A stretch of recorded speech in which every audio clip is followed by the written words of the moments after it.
তোমরা যদি আল্লাহকে চিনতে আমি যেমন চিনি, তোমরা যদি আল্লাহকে জানতে আমি যেমন জানি, তোমরা যদি আল্লাহকে চিনতে আমি যেমন চিনি, তোমরা যদি আল্লাহকে জানতে আমি যেমন জানি, তাহলে তোমরা বেশি বেশি কাঁদতে, কম কম হাসতে। অত্র বাক্যটি শুনে সাহাবীগণ ফাগাত্তার উসাহুম, তারা তাদের মাথাকে কাপড় দিয়ে ঢেকে নিল। আল্লাহুম খানিন, তখন তারা ধীর কণ্ঠে কান্না আরম্ভ করল। অত্র হাদিস দ্বারা প্রমাণিত হয় যে মানুষ যে আল্লাহকে ভয় করবে, এ ভয় করা বিষয়টি নির্ভর করে আল্লাহকে জানার উপরে। আল্লাহ তাআলা বলেন, ওয়াখিরুনা লিল-আযকান ইয়াবকুনা ওয়া ইয়াজিদুহুম খুশুয়া। পৃথিবীতে হাজারো মানুষ আল্লাহর ভয়ে কেঁদে মাটিতে লুটিয়ে পড়ে। তাদের কান্নার শব্দ তাদের ভীতিকে আরো বেশি করে দেয়। মানুষ যখন আল্লাহর ভয়ে কান্নাকাটি করে, তখন তার কান্নার শব্দ তার ভীতিকে আরো বেশি করে দেয়। এ কথা আল্লাহ তাআলা বলেন। আমরা যারা কান্নাকাটি করি না, তারা হয়তো বা বুঝতে পারি না যে আসলেই কি মানুষ কান্নাকাটি করে আল্লাহর ভয়ে। পৃথিবীতে হাজারো মানুষ আল্লাহর ভয়ে কেঁদে মাটিতে লুটিয়ে পড়ে এবং তাদের ওই কান্নার শব্দ তাদের ভীতিকে আরো বেশি করে দেয়।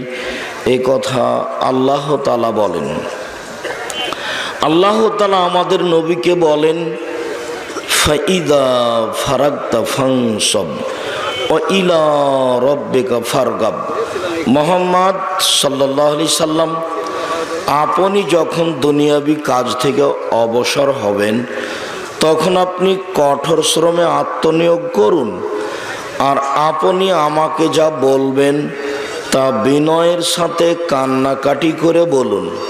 এটা আল্লাহর আদেশ। প্রত্যেকটা মানুষের কিছু প্রয়োজন আছে, বিপদ আপদ আছে। মানুষ আল্লাহর কাছে কিছু চাইবে, তার বিপদের কথা বলবে। আল্লাহ তাআলা আমাদের নবীকে বলেন, আপনি যখন দুনিয়াবি কাজ থেকে অবসর হবেন, তখন আপনি কঠোর শ্রমে আত্মনিয়োগ করুন, আর আপনি আমাকে যা বলবেন তা বিনয়ের সাথে কান্নাকাটি করে বলুন। রংপুর, দিনাজপুর, লালমনিরহাট, নীলফামারী, কুড়িগ্রাম, পঞ্চগড়, ঠাকুরগাঁ, জয়পুরহাট, বগুড়া এইসব ডিস্ট্রিক্টের ভাষায় কাউবাউ করে বলুন। ঢাকা, গাজীপুর, নরসিংদী, নারায়ণগঞ্জ, মানিকগঞ্জ, মুন্সিগঞ্জ এইসব ডিস্ট্রিক্টের ভাষায় কাড়ু বাড়ু করে বলুন, বা কাকতি মিনতি করে বলুন। বলার গতিটা খুব বেশি বিনয়ের সাথে কান্নাকাটি করে হবে, তাহলে আপনার কথাটা আল্লাহর দরবারে গ্রহণ হবে, কবুল হবে। সম্মানিত উপস্থিতি, আমরা যেভাবে আল্লাহর কাছে চেয়ে থাকি তা সাধারণত গ্রহণ হওয়ার কথা নয়।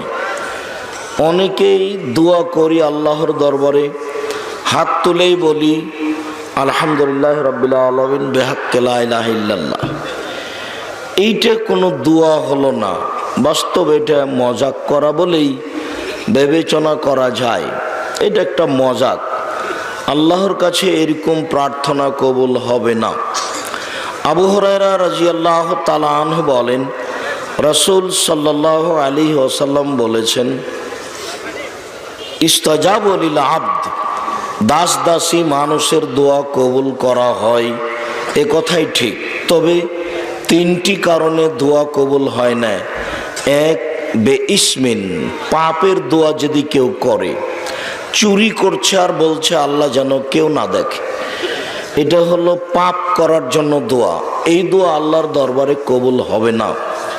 অবে কাতে রাহেমিন, আত্মীয়তা সম্পর্ক ছিন্ন করার জন্য যদি কেউ দোয়া করে, যে আল্লাহ যেন তোমার সাথে চলাচল ব্যবস্থা না রাখে, তোমার থেকে আমি পৃথক হয়ে থাকতে চাচ্ছি। এরকম যদি আত্মীয়তা সম্পর্ক ছিন্ন করার দোয়া করে, তাহলে এই দোয়া আল্লাহর দরবারে কবুল হবে না। অল ইস্তেজাল, তাড়াহুড়া করলে আল্লাহর দরবারে দোয়া কবুল হবে না। এই পর্যন্ত বলতেই সাহাবীগণ বললেন, রাসূল সাল্লাল্লাহু আলাইহি সাল্লাম, আমরা তো পাপ করার দোয়া বুঝি, যে পাপ করার জন্য দোয়া করলে কবুল হবে না, এই কথা তো বুঝলাম। আর একটা জিনিস, আত্মীয়তা সম্পর্ক ছিন্ন করার দোয়া করলে কবুল হবে না, এটাও বুঝলাম। কিন্তু তাড়াহুড়া করলে দোয়া কবুল হবে না, এইটা যে বুঝলাম না, এইটা একটু বুঝিয়ে বলেন, তাড়াহুড়া কি জিনিস? তখন রাসূল সাল্লাল্লাহু আলাইহি সাল্লাম বললেন, দেখো, কালা বলে কাদ্দাউতু ফালামারা ইস্তাজাবালি, দোয়া করলাম, কই কত দোয়া করলাম, দোয়া কবুল হয় না। ফায়াস্তাহসিরু, তারপর অলস হয়ে যায়। ফায়াদাউ দোয়া, তারপর দোয়া ছেড়ে দেয়। এই হলো তাড়াহুড়া করা। 6 মাস বছর দোয়া করেছে, 2 দিন 3 দিন দোয়া করেছে, তারপর দেখেছে যে কবুল হয় না, বুঝেছে যে কবুল হলো না, তখন দোয়া ছেড়ে দিল। তার নাম তাড়াহুড়া করা। বুখারী মুসলিমের এক হাদিসে এসেছে, আল্লাহর নবী মুহাম্মদ সাল্লাল্লাহু আলাইহি সাল্লাম যখন সিজদা করতেন, তখন আবু জাহাল খুব খারাপ মনে করত। এক পর্যায়ে আবু জাহাল বলল, এই শোনো, মুহাম্মদ যখন সিজদায় যাবে, তার মাথায় একটা উটের ভুঁড়ি চাপিয়ে দিতে হবে, কে পারে? তো একজন বলল, আমি পারি। মুহাম্মদ সাল্লাল্লাহু আলাইহি সাল্লাম যখন সিজদায় গেছেন, তখন সে উটের ভুঁড়িটা নিয়ে সে মাথার উপরে চাপিয়ে দিয়েছে। কেউ বলল, ফাতেমা শোনো, তোমার আব্বার মাথার উপরে ভুঁড়ি চাপানো হয়েছে, তোমার আব্বা উঠতে পারছে না। তিনি দৌড়িয়ে এসে ভুঁড়িটা সরিয়ে দিলেন এবং তাদের কিছু গালি দেওয়ার ইচ্ছা পোষণ করলেন বা গালি দিলেন। রাসূল সাল্লাল্লাহু আলাইহি সাল্লাম তার ইবাদত শেষ করে আল্লাহর দরবারে বললেন, আল্লাহ, তুমি উতবাকে ধ্বংস করো, সাইবাকে ধ্বংস করো, ওয়ালিদ ইবনে মুগিরাকে ধ্বংস করো। এইভাবে তিনি অপমান অবস্থায় বদদুয়া করলেন। এই বদদুয়া কবুল হয়েছিল 12 বছর পরে বদরের যুদ্ধে। আল্লাহর নবীর দোয়া যদি 12 বছর পরে কবুল হয়, তাহলে আপনার দোয়া কখন কবুল হবে? আপনি এত তাড়াতাড়ি করলে কেমনে হবে? এটাই হলো তাড়াহুড়া করা। বুখারী মুসলিমের হাদিসটি মনে হয় ভালো করে বুঝাতে পারলাম না। রাসূল সাল্লাল্লাহু আলাইহি সাল্লাম বলেন, ইস্তাজাবু লিল আবদ, দাস দাসী পুরুষ নারী যে দোয়া করে সে দোয়া কবুল হয়। তবে 3 শ্রেণীর দোয়া কবুল হয় না। এক, মানুষ যদি পাপ করার জন্য দোয়া করে, তাহলে সেটা কবুল হবে না। 2, মানুষ যদি সম্পর্ক ছিন্ন করার জন্য দোয়া করে, স্ত্রীকে বলছে যে আল্লাহ যেন তোর বাপের বাড়ি আমাকে আর না নিয়ে যায়, শ্বশুরের বাড়ি যাবে না, তা একটা মন্তব্য করে বসেছে স্ত্রীর সামনে, সম্পর্ক আর রাখবে না শ্বশুরের সাথে, যাতায়াত করবে না, দাওয়াত দিলেও যাবে না। এরকম একটা পরিবেশ তার স্ত্রীকে শোনাচ্ছে, আল্লাহকে বলে। আল্লাহ এরকম কথা কবুল করেন না। 2, অলিস্তেজাল, তাড়াহুড়া করলে দোয়া কবুল হয় না। তখন সাহাবীগণ বললেন, আল্লাহর রাসূল, এটা বুঝতে পারলাম যে পাপের দোয়া করলে কবুল হয় না। আল্লাহর রাসূল, আর একটা বুঝতে পারলাম যে সম্পর্ক ছিন্ন করার দোয়া করলে কবুল হয় না, কিন্তু তাড়াহুড়া করলে কবুল হয় না, এটা তো বুঝতে পারলাম না, এটা কি? তখন আল্লাহ রাসূল বললেন, শোনো, তাড়াহুড়া করলে দোয়া কবুল হয় না, এটা বুঝতে পারলে না? মানুষে বলে কাদ্দাউতু, দোয়া করলাম, কত দোয়া করলাম, লাম আরা ইস্তাজাবালি, কই দেখি না যে দোয়া কবুল হচ্ছে, না দোয়া কবুল হয় না। ফায়াস্তাহসিরু, তারপর অলস হয়ে যায়। ফায়াদাউ দোয়া, তারপর দোয়া ছেড়ে দেয়। দেখেছে 2 মাস 6 মাস দোয়া করেছে, কবুল হয়নি, তখন ছেড়ে দিয়েছে। তার নাম তাড়াহুড়া করা। তো এইটুকু বলার পরে বুখারী মুসলিমের হাদিস থেকে আর একটা হাদিস আপনাকে শোনালাম, যে আল্লাহর নবীও বিপদে পড়ে বদদুয়া করেছিলেন। সেটা কতদিন পরে কবুল হয়েছিল? 12 বছর পরে। আর আপনাদের সবার জানা আছে ইউসুফ আলাইহিস সালামের কথা। ইউসুফ আলাইহিস সালামের ভাইরা তার পিতা ইয়াকুবকে বললেন, আপনি আমাদেরকে ইউসুফ আমাদের সাথে ইসবকে দেন না কেন? ইসব আমাদের সাথে থাকবে, খেলাধুলা করবে, আমাদের কাপড় চোপড় নিয়ে থাকবে, পাহারা দিবে। তখন তার বাপ বললেন, না না না না, ইসবকে তোমাদের সাথে দিব না, ওকে বাঘে খেয়ে নিতে পারে। তখন তার ভাইরা বলল, বলেন কি, এতগুলো আমরা আছি তার ভাই, তাকে বাঘে খেয়ে নেবে মানে? এটা হতে পারে না। তখন ইয়াকুব আলাইহিস সালাম তাকে পাঠিয়ে দিলেন। তারা ঠিকই যেটা পরিকল্পনা করেছিল তাকে ইদারায় ফেলে দিল, আর জামাতে রক্ত লাগিয়ে দেখাচ্ছে বাড়িতে নিয়ে এসে সন্ধ্যার সময় তার বাপকে, আব্বা দেখেন দেখেন দেখেন, এ দেখেন তাকে বাঘে খেয়ে নিয়েছে, তার রক্ত জামাতে লেগে আছে। আপনি তো আমাদের বিশ্বাস করবেন না, আমরা সত্য বললো তো আপনি আমাদের বিশ্বাস করবেন না। এ দেখেন এ দেখেন এ দেখেন, জামাতে রক্ত লেগে আছে। তো জামাতে রক্ত লেগে আছে কথা ঠিক, জামাটাতে রক্ত লেগে থাকলো, জামাটা কোনো ছিঁড়া ছোটা ছিল না। বাঘে ধরলে তো একটা ছিঁড়া ছোটা এরকম কিছু থাকবে। তখন ইয়াকুব আলাইহিস সালাম দেখে বুঝতে পারলেন যে এটা বানানো। তখন তিনি বললেন যে তোমরা এটা বানিয়ে নিয়েছো, আমি এখন ধৈর্য ধারণ করি, আল্লাহর কাছে সাহায্য চাই। তিনি আল্লাহর কাছে দোয়া করতে লাগলেন। ইসবকে মানুষ উঠিয়ে নিয়ে গেল, বাজারে বিক্রি করা হলো। মিশরের বাদশাহ কিনে নিল। মিশরের বাদশাহ তার স্ত্রীকে বলল, একে দেখাশোনা করো, ভালো থাকতে দাও, ভালো খেতে দাও। পৃথিবীর অর্ধেক মানুষের রূপ চেহারা ইসবকে দেওয়া হয়েছিল। এক পর্যায়ে বাদশার স্ত্রী জুলাইখা তার সাথে অশ্লীল কাজ করার ইচ্ছা পোষণ করলো। তারপরে জোর করে ইচ্ছা পোষণ করার সিদ্ধান্ত নিলে তিনি আগে আগে দৌড়িয়ে ঘর থেকে বের হয়ে গেলেন। পিছন দিক থেকে জুলাইখা টেনে ধরলেও জামা হাতে ছিঁড়ে থেকে গেল। আগে আগে বের হলেন ইসব, পিছনে পিছনে বের হলো জুলাইখা। ওখানেই ছিল জুলাইখার স্বামী, তিনজন এক জায়গায়। তখন জুলাইখা বলল, এ দেখেন আপনার স্ত্রীর সাথে আপনার বাড়ির এই লালন পালন করা ছেলে কি অশ্লীল অন্যায় কাজ করতে চায়, এর কি শাস্তি হতে পারে? আরে আপনি কি শাস্তি উল্লেখ করবেন? আমি বলি একে যথাযথ পিটন দিতে হবে, নইলে জেলখানায় বন্দি করতে হবে। যা হওয়ার তাই হলো, 12 বছর জেল হয়ে গেল। ওইদিকে বাপ মা কান্নাকাটি করতে থাকলেন। 12 বছর পরে সরকারের পক্ষ থেকে ইসবকে ডাকার জন্য লোক আসলো।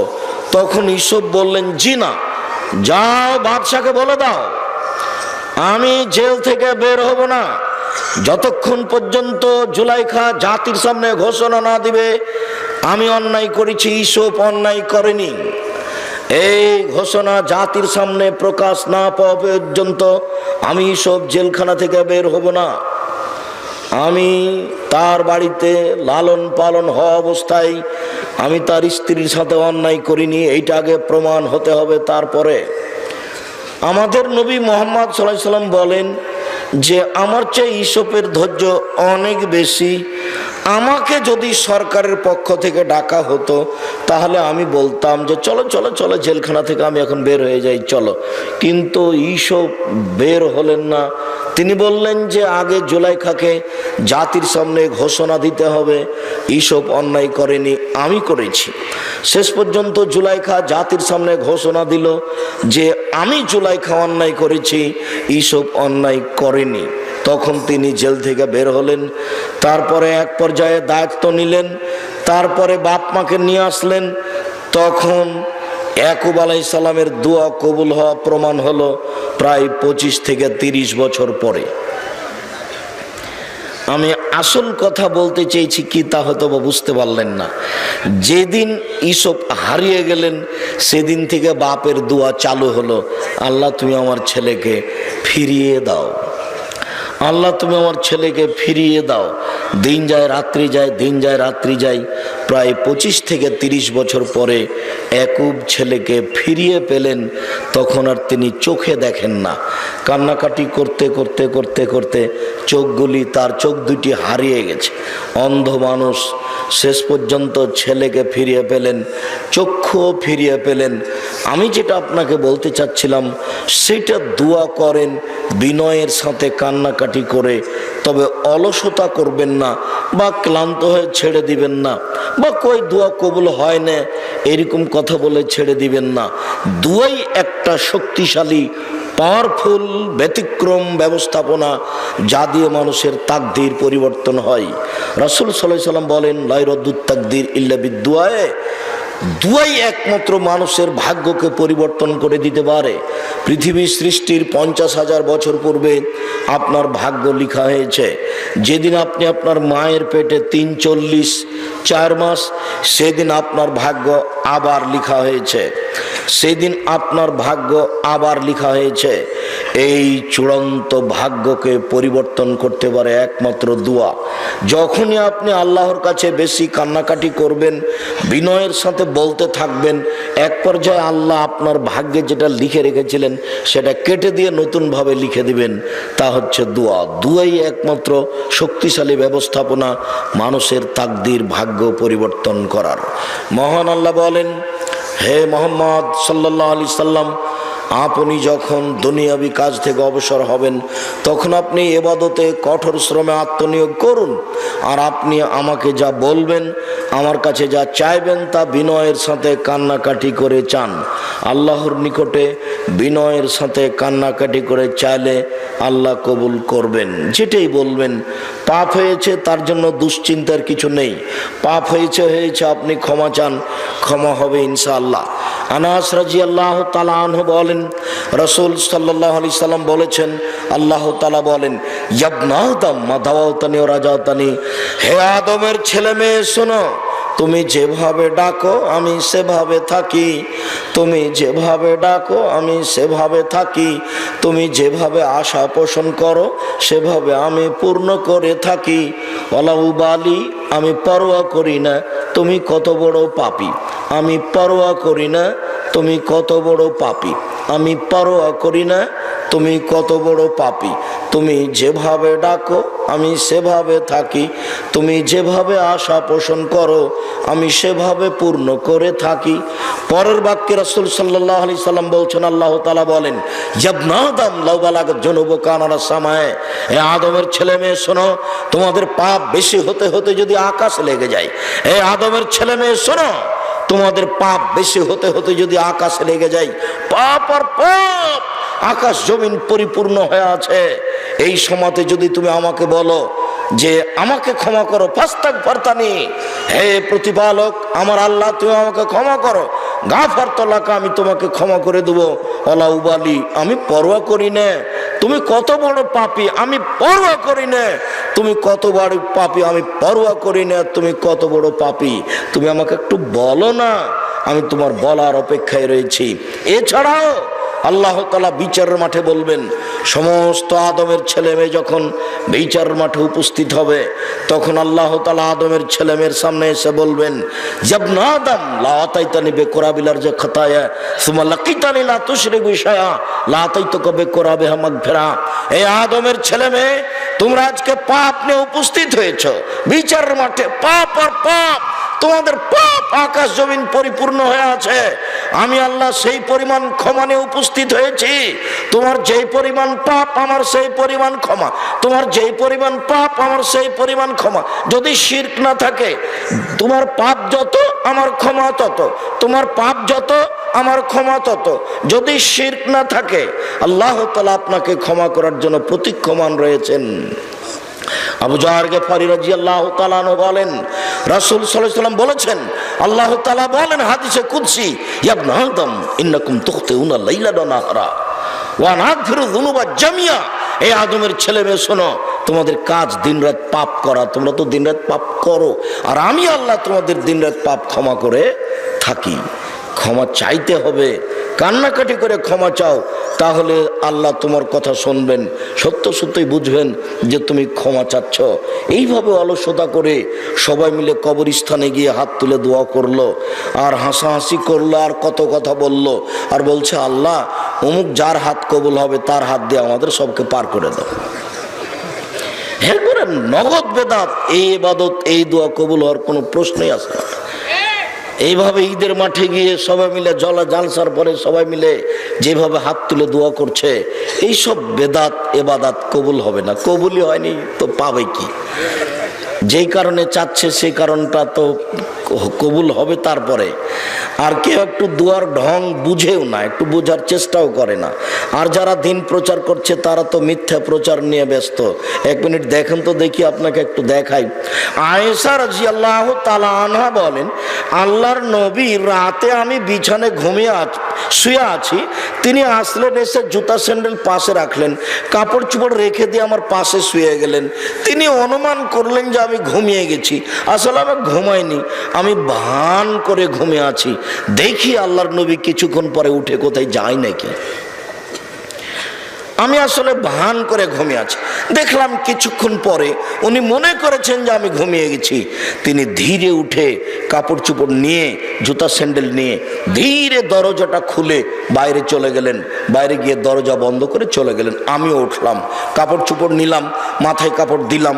তারপর দেখি কোথায় যাই, কোন স্ত্রীর কাছে যান নাকি। ওই যে বাকুল গারকাতে গিয়ে তিনি হাত তুলে দোয়া করলেন, একবার, দুইবার, তিনবার হাত তুলে দোয়া করলেন।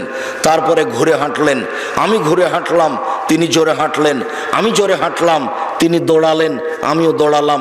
আমি আগেই বিছানায় চলে এসেছি। তিনি আমার পাশে এসে বলছেন, কি খবর আয়েশা, তোমার মোটা শ্বাস কেন? না এসে যে দৌড়িয়ে এসেছেন। তখন আয়েশা রাদিয়াল্লাহু তাআলা বলছেন, আমি তো মিথ্যা কথা বলি, জিবরাইল বলে দিবে। আসলে আপনাকে আমি পরীক্ষা করছিলাম, আপনি যান কোথায়। আমি এই দিক বলতে চাইনি। বুখারী মুসলিমের হাদিস পেশ করে যেটা বলতে চেয়েছি সেটা হলো, তিনি কবরস্থানে গেলেন একাই, কাউকে তো নিয়ে গেলেন না। পৃথিবীর সবচেয়ে দামি মানুষ নবী রাসূল ব্যতীত বলতে পারেন কে? তিনি হচ্ছেন আবু বকর সিদ্দিক রাদিয়াল্লাহু তাআলা। পৃথিবীর সবচেয়ে দামি মানুষ আবু বকর সিদ্দিক রাদিয়াল্লাহু তাআলা। তাকে একটু বললেন না, চলেন না যা একটু দোয়া করে আসি। পৃথিবীর সবচেয়ে দ্বিতীয় মহামানব, যিনি রাস্তায় হাঁটলে শয়তানের তার রাস্তায় হাঁটার ক্ষমতা নেই, এত তার ঈমানি ক্ষমতা।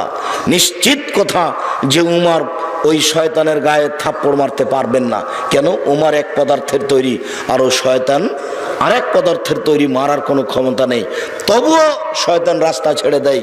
তার ঈমানি ক্ষমতা কত বেশি! এত বড় ঈমানি ক্ষমতা এই পৃথিবীর দ্বিতীয় মহামানবকে একটু বললেন না যে চলেন না একটু উমর একটু হাত তুলে দোয়া করে আসি। একাই চলে গেলেন। আরো জরুরি কথা যে পাশের বউ নিজের স্ত্রীকে, এত বড় দামি মহিলা, একটু বলে গেলেন না যে আমি একটু কবরস্থান থেকে হাত তুলে দোয়া করে আসছি। আর আপনাদের মসজিদের ইমাম সবাই মিলে বলছে চলো যাই, জুমা মসজিদের সব মুসল্লি কবরস্থানে হাত তুলে দোয়া করে আসি। ধর্ম রাজশাহী চাঁপাইনবাবগঞ্জের হাওয়াই লাড্ডু, বেটা পাগল পেয়েছে, বেটা ধর্মকে পাগল বুঝেছে। হুজুরের কত সাহস, সবাইকে নিয়ে কবরস্থানে হাত তুলে দোয়া করতে গেছে। ঈদের মাঠে হুজুর হাত তুলে দোয়া করে। এ দেখেন হাত তুলে দোয়া। বদরের যুদ্ধ শুরু হয়ে গেছে। রাসূল সাল্লাল্লাহু আলাইহি ওয়াসাল্লাম হাত তুলে বলছেন, আল্লাহুম্মা ইন তুহলিক হাযিহি সাবা লা তুবাদু ফিল আরজি লা ইয়াউমিল কিয়ামা। আল্লাহ তুমি যদি আজকে বদর যুদ্ধে 313 জন মানুষকে ধ্বংস করো, কিয়ামত পর্যন্ত তোমাকে ডাকার মতো, তোমার ইবাদত করার মতো কোনো মানুষ এই পৃথিবীতে থাকবে না। এইভাবে তিনি হাত তুলে দোয়া করছেন। শরীরে কাঁধে কাপড়টা নিচে পড়ে গেল ঝুলতে ঝুলতে। শেষ পর্যন্ত আবু বকর সিদ্দিক কাঁধে হাত দিয়ে বলছেন, এক ফিকা, আপনি যা দোয়া করেছেন এত হয়ে যাবে, আর দোয়া লাগবে না। কিন্তু আবু বকর সিদ্দিক সাথ দিলেন না, বলছেন যে যা হোক করেছেন এতেই হয়ে যাবে, এতে আমরা সফল হয়ে যাব, আর যেন দোয়া করেন না।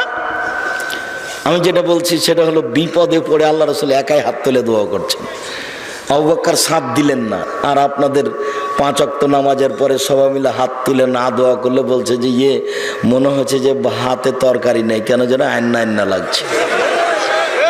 তাহলে বেদাত কিভাবে চালু হয়েছে? ওটা একটা প্রিয় জিনিস হয়ে গেছে। বেদাত পাপের কাজ, তবু ওটা না হলে তৃপ্তি পাওয়া যায় না, ভালো লাগে না। আর হুজুর তো আর ধর্মের দাম দেয় না, কাজেই তার এগুলো বিবেচনা করার প্রয়োজনও নেই। দেখেন তো ইব্রাহিম আলাইহিস সালাম তার স্ত্রী পরিবারকে কাবা ঘরের পাশে রেখে দিলেন, পাশে রেখে দিয়ে উল্টা হাঁটছেন। কেউ নাই, 100 কিলোমিটার হাঁটলে মানুষজন পাওয়া যাবে না। পিছন থেকে স্ত্রী বারবার বলছেন, আয়না তাজহাব ইব্রাহিম, ইব্রাহিম কোথায় যাচ্ছেন? আয়না তাজহাব ইব্রাহিম, ইব্রাহিম কোথায় যাচ্ছেন? ওয়ালা ইয়ালতাফিতু ইলাইহা, কিন্তু ইব্রাহিম আলাইহিস সালাম তার স্ত্রীর দিকে লক্ষ্য করছেন না।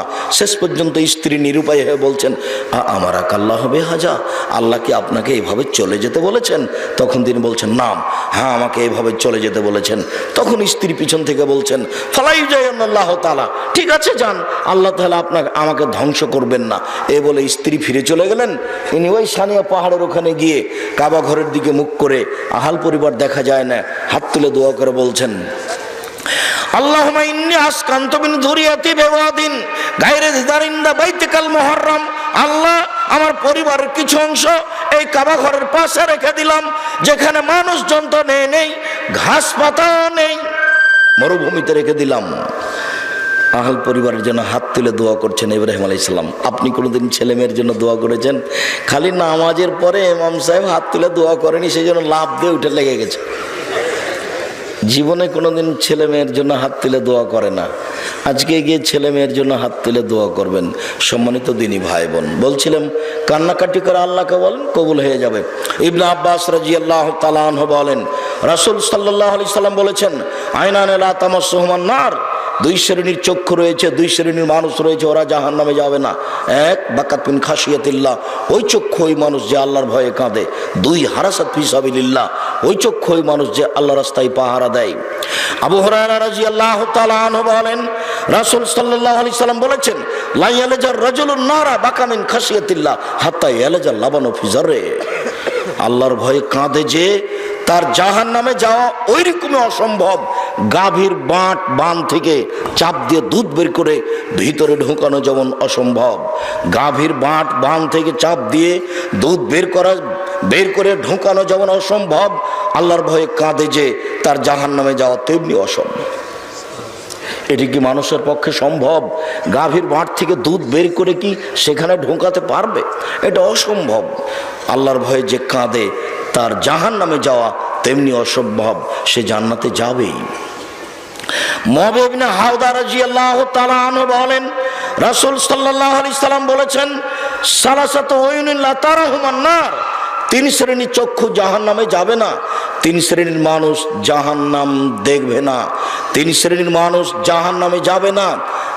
এক, বাকাত মিন খাশিয়াতিল্লাহ, ওই চক্ষু ওই মানুষ যে আল্লাহর ভয়ে কাঁদে। দুই, হারাসাত ফি সাবিলিল্লাহ, ওই চক্ষু ওই মানুষ যে আল্লাহর রাস্তায় পাহারা দেয়। তিন, গাজাতান মাহারিমিল্লাহ, ওই চক্ষু ওই মানুষ যে বেগানা নারীকে দেখে চক্ষু নিচু করে, ওই চক্ষু ওই মানুষ যে অপর নারীকে দেখে চক্ষু নিচু করে, এই মানুষ জাহান্নামে যাবে না। রাসূল সাল্লাল্লাহু আলাইহি সাল্লাম বলেন, পৃথিবীর মানুষ তোমরা 6টা জিনিস গ্রহণ করো, আমি মুহাম্মদ সাল্লাল্লাহু আলাইহি সাল্লাম তোমাকে জান্নাতে নিয়ে যাব। কিভাবে নিয়ে যেতে হবে সেটা আমার ব্যাপার। এক, ওসদুকে যা হাদ্দাসতুম, কথা বললে সত্য কথা বলো, জান্নাতে আমি নিয়ে যাব। দুই, অফ হয়ে যাও আদম, যখন উফ হয়ে যাও আদম, ওয়াদা করলে পূর্ণ করো, কিভাবে জান্নাতে নিয়ে যাবো সেটা আমার ব্যাপার। অদ্য হয়ে যাও উতুমেন্তুম, আমানত রাখা হলে তার সময়ে তা প্রদান করো, জান্নাত আমি নিয়ে যাব, কিভাবে নিয়ে যেতে হবে সেটা আমার ব্যাপার। অহফাজু ফরুজাকুম, জেনায় লিপ্ত হয়েও না, নিজের লজ্জাস্থানকে হেফাজতে রেখো, জান্নাত আমি নিয়ে যাব। 5, কুফয় দিয়েকুম, সংবরণশীল হয়ে থাকো, হাতকে নিচু করে রাখো, দলীয় ক্ষমতা দেখায়ও না, দলীয় দাপট দেখায়ও না, বংশীয় ক্ষমতা দেখায়ও না, সবসময় নত হয়ে থাকিও মানুষের কাছে। জান্নাতে কিভাবে নিয়ে যেতে হবে সেটা আমার ব্যাপার। 6, গুজ্জু আবসারাকুম, বেগানা অপর নারীকে দেখে চক্ষু নিচু করে থাকো, জান্নাতে আমি নিয়ে যাব, সেটা আমার ব্যাপার। জাবের রাদিয়াল্লাহু তাআলা আনহু বলেন, আমি আল্লাহর নবীকে জিজ্ঞাসা করলাম, আর নাজরাতুল ফাজাত, হঠাৎ যদি কোনো মহিলার উপরে চোখ পড়ে যায় তাহলে কি করব? আল্লাহর নবী, হঠাৎ যদি কোনো মহিলার উপরে চোখ পড়ে যায় তাহলে কি করব? তখন তিনি বলছেন, ফামারানি, আল্লাহ রাসূল আমাকে আদেশ করলেন, আন আসরিফা বাসারি, আমি আমার চক্ষুটা এভাবে ফিরিয়ে নিব। যদি আপনাকে টিভিতে খবর শুনতেই হয়, যদি টিভিতে আপনি খবর শোনেন, তাহলে রং মাখানো পতিতালয়ের মুখের উপরে চোখ রেখে আপনি খবর শুনবেন, এটা হতে পারে না। ওই সময় আপনাকে এইভাবে বসে থাকতে হবে। আপনাকে বহুবার বলা আছে, দুনিয়াতে দুটা পাপ আছে, মানুষ না করেই পাপী। দুনিয়াতে দুটা পাপ আছে, মানুষ না করেই পাপী। এক, কেউ যদি কাউকে বলে আসো জুয়া খেলি, উকামের ওকা, তাহলে তাকে 10 জন ফকিরকে 100 কেজি করে চাউল দিতে হবে। খেলেনি, খালি বলেছে আসো জুয়া খেলি। কোনো মহিলা যদি সাজগোজ করে পাউডার মেখে পুরুষের পাশ দিয়ে হাঁটে, তাহলে ও ব্যভিচারণী, রাসূল সাল্লাল্লাহু আলাইহি ওয়াসাল্লাম কথাটা একবার 2 বার বলেছেন, কথাটা একবার 3 বার বলেছেন, অথচ সে জেনা করেইনি। যার জন্য আমি আপনাদেরকে 2টি বিষয়ে সতর্ক করে থাকি। একটা হচ্ছে আপনাদের বিবাহের অনুষ্ঠান। এদেশে দিনাজপুরে এতটা অঞ্চলে বিবাহের অনুষ্ঠানের শুরু থেকে নিয়ে শেষ পর্যন্ত একটি কাজও জায়েজ নয়, সবই হারাম। তার মধ্যেই রং মাখানো, আর এই আপনার হলুদ গায়ে দেওয়া, আর এইভাবে চিল্লাচিল্লি করে গীত গাওয়া, এটা টোটালি হারাম। আর আপনার মেয়েরা এভাবে রাস্তাঘাটে চলছে ইসলামী পোশাক ছাড়াই, তাহলে ও জেনাকারিনী মহিলার অন্তর্ভুক্ত। রাসূল সাল্লাল্লাহু আলাইহি ওয়াসাল্লাম বললেন যে 2 শ্রেণীর পাপ আছে দুনিয়াতে, মানুষ না করেই পাপী। তার একটা হচ্ছে কেউ যদি সাজগোজ করে পুরুষের পাশ দিয়ে হাঁটে, তাহলে ব্যভিচারণী। তিনি কথাটা আরেকবার এভাবে বলেছেন যে সিনফানে মিন আহলিন নার মিন উম্মতি, আমার উম্মতের 2 শ্রেণীর মানুষ আছে, ওরা জাহান্নামে যাবে। লামারা হুমা, আমি তাদের দেখিনি। আল্লাহ রাসূল সাল্লাল্লাহু আলাইহি ওয়াসাল্লাম নিজে বলছেন আমার উম্মতের 2 শ্রেণীর মানুষ জাহান্নামে যাবে, আমি তাদের দেখিনি। আমার উম্মতের 2 শ্রেণীর মানুষ জাহান্নামে যাবে, আমি তাদের দেখিনি। এক, কওমুন মাহুম সায়াতুন, 1 শ্রেণীর মানুষ, তাদের হাতে থাকবে লাঠি। কাজনাবিল বাকারে, গাভীর লেজের মতো, এজরিবুনা বিহান নাস, তারা তা দিয়ে মানুষকে মারবে, এরা জাহান্নামে যাবে। এই লাঠি সরকারি লেভেলের মানুষের হাতে থাকে, আর এই লাঠি যারা কলেজ বিশ্ববিদ্যালয়ে পড়াশোনা করে, এই নোংরা শ্রেণীর ছাত্রদের হাতে থাকে। এরা ধাওয়া পাল্টা ধাওয়া করে, এরা জাহান্নামে যাবে। এ কথা মুহাম্মদ সাল্লাল্লাহু আলাইহি ওয়াসাল্লাম বলেন। 2, নিসাউন, মহিলা, কাসিয়াতুন, কাপড় পরে থাকে, আরিয়াতুন, উলঙ্গ, মমিলাতুন, তারা পুরুষকে নিজের দিকে আকৃষ্ট করে, মায়লাতুন, তারা নিজেরা পুরুষের দিকে আকৃষ্ট হয়, লায়াত জান্না, এরা জান্নাতে যাবে না। জান্নাতে তো যাবে না, ওলা ইয়াজিদনা রিহা, সেই জান্নাতের গন্ধ পাবে না। ফাইনা রিহালা তুজাদু মিন মাসিরাতি কাদা ওয়া কাদা, যে জান্নাতের গন্ধ 1 বছরের দূরত্ব পথ থেকে পাওয়া যায়, এই মহিলা সেই জান্নাতের গন্ধও পাবে না। আপনার মেয়ে সেটা, আপনার স্ত্রী সেটা। 3 শ্রেণীর মানুষ জান্নাতে যাবে না কখনো। তার 1 শ্রেণীর মানুষ হচ্ছে মধুমিনুল খামর, যারা নিয়মিত বিড়ি, তামাক, জর্দা, সিগারেট, গুল, নেশাদার দ্রব্য খায়, পান করে। 2, আর রাজারাতু মিনান নিসায়ে, পুরুষের বেশধারী নারী, যারা পুরুষের জুতা স্যান্ডেল পরে, যারা পুরুষের শার্ট প্যান্ট পরে, যারা পুরুষের পোশাক পরে। 3, দায়ুস, আপনি, আপনার স্ত্রীর কারণে, আপনার মেয়ের কারণে আপনাকে জাহান্নামে যেতে হচ্ছে। সারাদিন এই সম্মেলনকে লক্ষ্য করে সারা গ্রাম ঢং ঢং করে আপনার স্ত্রী ঘুরে বেড়াচ্ছে। আর আজকে প্রত্যেকটা বাড়িতে 10 জন, 20 জন, 25 জন করে মহিলা এসেছে। কেউ দুলা ভাইকে নিয়ে বসে আছে, কেউ দেবর ভাসুরকে নিয়ে বসে গল্প জমাচ্ছে, কে ধর্মের 5 পয়সা দাম দেয়। আপনি কাপুরুষ, আপনার তো আর ক্ষমতা নেই, আপনার বাড়িতে কোনো ক্ষমতাও চলে না। আপনার মেয়ে যা বলে সেটাই হয়, আপনার বৌমা যা বলে সেটাই হয়, আপনার স্ত্রী যা বলে সেটাই হয়। আপনি মুখখান বন্ধ করে বসে থাকেন, তাহলে তো আপনার জাহান্নাম ধরায় আছে। 3 শ্রেণীর মানুষ জাহান্নামে যাবে, তার মধ্যে আপনি রয়েছেন। সাবধান থাকুন, আজ থেকে সতর্কতা অবলম্বন করুন।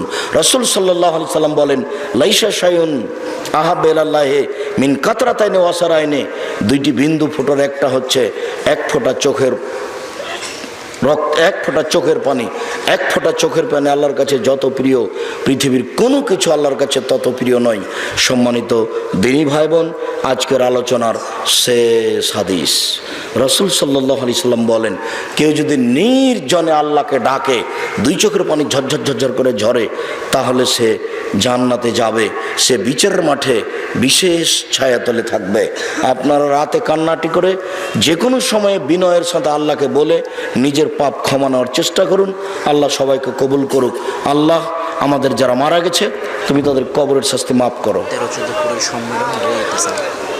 যারা আমাদের বেঁচে আছে, তুমি তাদেরকে তোমার রাসূলের পদ্ধতি অনুযায়ী চলার তৌফিক দান করো। আর ওই অনেকে জানতে চাচ্ছিলেন, জামিয়া সালাফিয়া ডাঙ্গিপাড়া পবা রাজশাহী 13-14 ফেব্রুয়ারি সম্মেলন। জামিয়া সালাফিয়া ডাঙ্গিপাড়া পবা রাজশাহী 13-14 ফেব্রুয়ারি সম্মেলন। দেশের যারা উচ্চশিক্ষিত মানুষ, জ্ঞানীগুণী মানুষ, তারা আলোচনায় থাকবেন। আর রূপগঞ্জ নারায়ণগঞ্জ ঢাকা ওটা 5-6 মার্চ, ওটা 5-6 মার্চ। জামিয়া সালাফিয়ার ভর্তির তারিখ শেষ হয়ে গেছে আজকেই। এমনি জামিয়া সালাফিয়ার জন্য দোয়া করবেন সকল দিনই ভাই বোনকে। আরও আমাদের আজকে বই পুস্তক আছে গাড়িতে, তো আপনারা সম্ভব হলে যেহেতু নিয়ে আসা হয়েছে কাজে নিয়ে যাবেন। বিশেষভাবে আবদুল্লাহর বই মিন্নাতুল বারি, বুখারীর ব্যতিক্রম ব্যাখ্যা মিন্নাতুল বারি, তাওজীহুল কোরআন, আর কে বড় লাভবান কে বড় ক্ষতিগ্রস্ত, আদর্শ নারী আদর্শ পরিবার। আর আজকের আলোচনা আছে উপদেশ বই, মাসিক আল ইতেসাম আছে। নিজের কাছে টাকা না থাকলে অন্যের কাছে 20টা টাকা নিয়ে মাসিক আল ইতেসাম নিয়ে যাবেন। 10টা-20টা মাসিক আল ইতেসাম নিব মনে করলে পত্রিকায় কথা বলবেন। সকল দিনই ভাই বোনকে বইগুলি এবং পত্রিকাগুলি সংগ্রহ করার অনুরোধ রেখে আমার পক্ষ থেকে আপাতত আজকের মতো কথা এখানে শেষ করছি। আল্লাহ তুমি আমাদের কবুল করো, আল্লাহুম্মা আমিন। কয়েকটা জিজ্ঞাসা।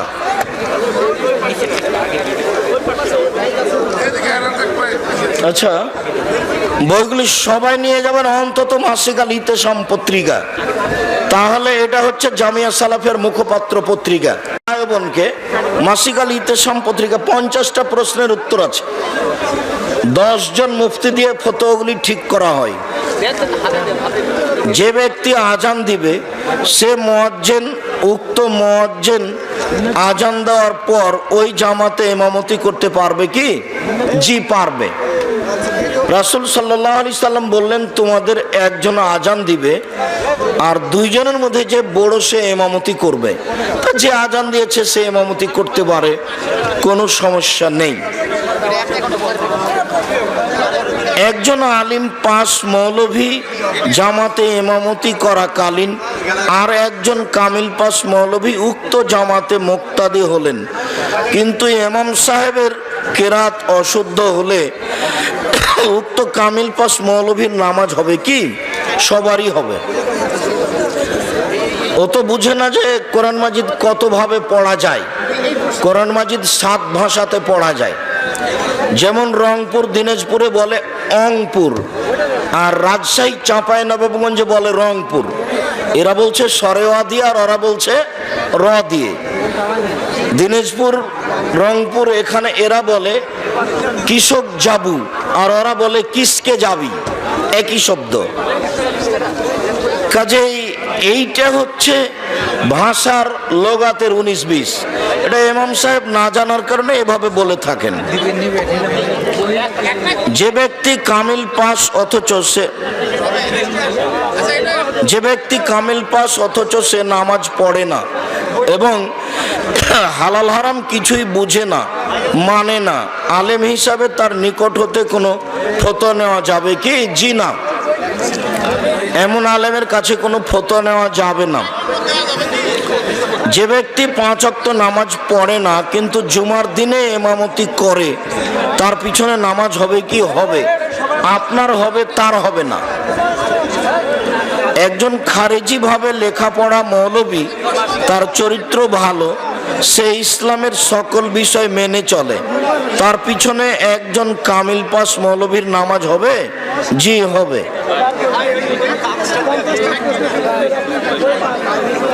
মরিয়ম ফুলের গাছ যা হাজী সাহেবগণ সৌদি আরব থেকে নিয়ে আসে, এর কি কোনো উপকার কোরআন ও হাদিসে বর্ণিত আছে? জি না। মরিয়ম ফুলে কিছু হয় এটা মনে করলে হজটাই বাতিল হয়েছে, আবার তাকে হজ করতে যেতে হবে, তার হজটা বাতিল হয়েছে। শিরকি আকীদা। স্ত্রীকে বাড়িতে রেখে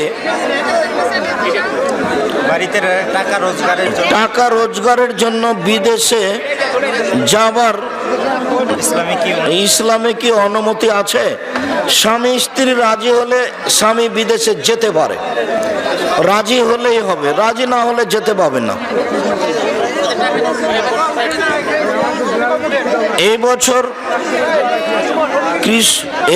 কৃষক ফসল লাগাইলো, তার লাগালো কাটা মারা খরচ বাদে।